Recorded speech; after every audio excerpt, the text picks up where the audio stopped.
بأي آلاء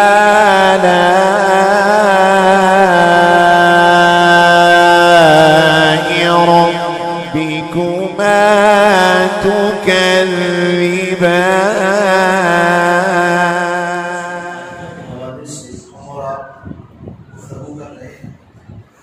تقریباً 9 آیتیں ہم نے اور آپ نے سماعت کی.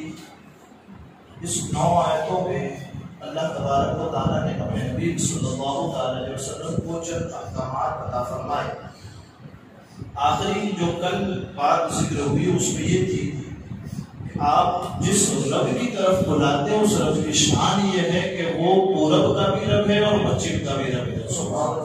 اس کے علاوہ کوئی معبود نہیں. یہ ذکر ہو جب آپ یہ بات بیان کریں گے کہ رب کے سوا کوئی معبود نہیں تو جو لوگ رب کو مانتے ہی نہیں، جو لوگ سرے سے خدا کے منکر ہیں، جو خدا کو مانتے ہی نہیں، وہ آپ کیا کہتے ہیں؟ لا الہ الا اللہ، نہیں ہے کوئی معبود سوا ایک کے. لیکن وہ لوگ کفار مکہ، مشرکین مکہ جو رب کو مانتے ہی نہیں ہیں، تو کیا آپ جب یہ کہیں گے کہ معبود ایک ہے تو وہ مان لیں گے یا وہ خاموش ہو جائیں گے؟ قرآن کہتا ہے جب آپ ایک رب کی طرف دعوت دیں گے تو وہ آپ کی تردید کریں گے، آپ کا انکار کریں گے. قرآن کیا کہتا ہے؟ وَاصْبِرْ عَلَىٰ مَا يَقُولُونَ. محبوب جب وہ لوگ غلط باتیں بیان کریں، غلط لفظ بولیں، وَاصْبِرْ تو پھر صبر فرمائیے. سبحان اللہ. محبوب کو کیسا انداز اختیار کرنا ہے، رب آسمان سے اس کا حکم نازل فرماتا ہے کہ محبوب آپ کو کیا کرنا ہے. جب وہ لوگ رب کے بارے میں غلط بیانی کرے تو آپ کیا کہیں گے؟ اللہ فرماتے ہیں وَاصْبِرْ، صبر کی. کس پر؟ عَلَىٰ مَا يَقُولُونَ، جو کچھ وہ کہتے ہیں اس پر. عَلَىٰ مَا يَقُولُونَ وَاهْجُرْهُمْ هَجْرًا جَمِيلًا، اور انہیں چھوڑے رکھیے. چھوڑ دے، بولتے ہیں بولنے دیجیے. کیسا؟ اچھی طرح انہیں چھوڑے رکھیے. ٹھیک ہے. اب اس کو سمجھنے کی کوشش کریں کہ نبی اکرم صلی اللہ علیہ وسلم کو حکم دیا جا رہا ہے کہ آپ جب ایک معبود کی طرف دعوت دیں گے تو جو کفار مکہ، جو خدا کے منکر ہیں، وہ کیا کہیں گے؟ ہم تو لا تعداد خداؤں کو مانتے ہیں، یعنی کہ خدا کے ساتھ شریک ٹھہرائیں گے. تو خدا کے ساتھ شریک یعنی کہ خدا کئی سارے خدا مانیں گے. اور آپ تو کہتا ہے اللہ احد، وہ رب ایک ہے. ٹھیک ہے. یہ کہیں گے وہ لوگ جن کو آپ دعوت دیں گے کہ ایک رب کی عبادت کرو، وہ کیا کہیں گے؟ ہم ایک رب کو نہیں، ہم تو بہت سارے خداؤں کو مانتے ہیں. یہ کہیں گے. اچھا، اس کے علاوہ کیا کہیں گے؟ وہ کہیں گے کہ رب معاذ اللہ ثم معاذ اللہ بیوی رکھتا.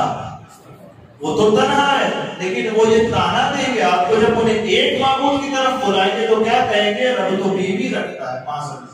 اتنا نہیں، اس کے بعد کیا کہیں گے؟ رب تو اولاد بھی رکھتا ہے. معاذ اللہ. جیسا کہ قرآن نے کہا وَقَالَتِ الْيَهُودُ عُزَيْرٌ ابْنُ اللَّهِ، یہودی جو ہیں انہوں نے کیا کہا؟ حضرت عزیر کو رب کا بیٹا کہا. وَقَالَتِ النَّصَارَىٰ مَسِيحُ ابْنُ اللَّهِ، اور نصارہ نے حضرت مسیح کو کہا اللہ کا بیٹا. یعنی کہ وہ ایک تو تردید کس طور پر کریں گے؟ رب کا شریک ٹھہرائیں گے. دوسرا اس کے لیے بیوی ثابت کریں گے. تیسرا اس کے لیے اولادیں ثابت کریں گے. اچھا معاذ اللہ. اور آپ جب خود دعوت دیتے ہیں نا، آپ خود مولوی کی حیثیت سے، تو آپ کو کبھی جادوگر کہیں گے، معاذ اللہ. آپ کو ساحر کہیں گے، آپ کو کاہن کہیں گے، آپ کو یہ کہیں گے کہ یہ تو مجنون ہے، معاذ اللہ، پاگل کہا جائے گا. استغفر اللہ. یہ اس کو جب آپ میری طرف دعوت دیں گے تو آپ کو یہ کلمات سننے پڑیں گے. اچھا، ایک تو رب کی گستاخی، دوسری حضور کے شان میں گستاخی، تیسرا جو قرآن ہم نے نازل کیا ہے اس قرآن کے بارے میں کیا کہیں گے؟ اساطیر الاولین. معاذ اللہ، یہ تو گزشتہ لوگوں کے قصے اور کہانیاں، یعنی کہ ہر ایک چیز کی یہ تردید کریں گے. یعنی کہ جس کی طرف دعوت دی اس رب کی بھی، اس رب کے منکر، جس نے دعوت دی اس نبی کے منکر، اور جس کو لے کر جس قرآن کے ذریعے دعوت دی اس قرآن کے بھی منکر ہو گیا. اب ہر طرف سے انکار ہی انکار آتا ہو تو پھر حضور کا دل کتنا چھلنے ہوتا ہوگا کہ یار مجھے نہیں مانتا، کم سے کم اس کو تو مان جس کی میں دعوت دیتا ہوں. تو ہر طرف انکار ہو رہا تھا. تو اللہ فرماتے ہیں محبوب جب یہ آ جاؤ نا تو آپ کا رب تسلی دیتا ہے کہ صبر کریے. سبحان اللہ، صبر کریے گا. اچھا مولا صبر کرے، ہمارے آقا ہے صبر کرے، ان کے بدلے کا کیا ہوگا؟ ایک طرف بس ظلم ہی کھاتے چلے جائیں گے، ان کے بدلے کا کیا ہوگا؟ اللہ تبارک و تعالیٰ آگے ارشاد فرماتا ہے وَذَرْنِي وَالْمُكَذِّبِينَ أُولِي النَّعْمَةِ وَمَهِّلْهُمْ قَلِيلًا، اور یہ جو جھٹلانے والے والمکذبین، جو انکار کرتے جھٹلانے والے مالدار لوگ ہیں نا، ان کو چھوڑ رکھیے. کن پہ؟ مجھ پہ چھوڑے رکھیے. رب فرماتے ہیں میرے لیے چھوڑ دیجیے محبوبی، آپ کا رب آپ کی طرف سے ان سے بدلا دے گا. سبحان اللہ. حضور کی شان ہے یہ کہ اگر گالی، اگر نازیبہ کلمہ حضور کی شان میں بیان کر دی، حضور کی شان میں بول دیا جائے تو پھر بدلہ حضور تو لیتے، بلکہ بدلہ حضور لے اس سے پہلے ان کا رب آسمان سے بدلا دیتا. سبحان اللہ. تو کفار مکہ کے جو کلمات تھے ان پہ رب نے کیا حکم دیا؟ محبوب ان کے کلمات پہ صبر کیجئے، آپ کا رب آپ کی طرف سے ان کا بدلا دے. سبحان اللہ. ٹھیک ہے. وَذَرْنِي وَالْمُكَذِّبِينَ، چھوڑے رکھیے ان مالداروں کو جو جھٹلاتے ہیں، مجھ پر چھوڑ دیجیے. کیوں؟ وَمَهِّلْهُمْ قَلِيلًا، کیونکہ ہم نے انہیں تھوڑی سی مہلت دی رکھی. اب وہ مہلت کتنی دی؟ مکہ میں تھے نا، اور جہاد کا حکم تو آیا نہیں تھا.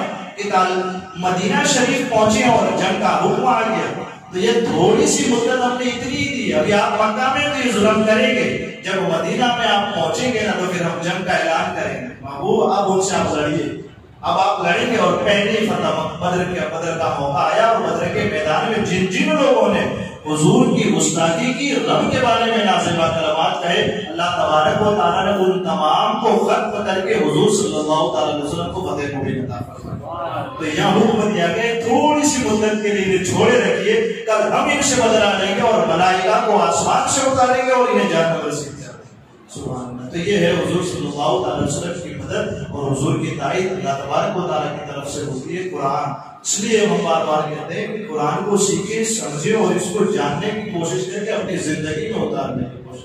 اللہ تعالیٰ مجھے آپ کو کہنے سننے سے زیادہ علم اور عمل کی توفیق عطا فرمائے. ہمارے کہنے میں، آپ کے سننے میں آمدن سہولت کوئی خطا ہوئی ہو، اللہ تبارک و تعالیٰ اپنے حبیب کی صدقے میں معاف فرمائے.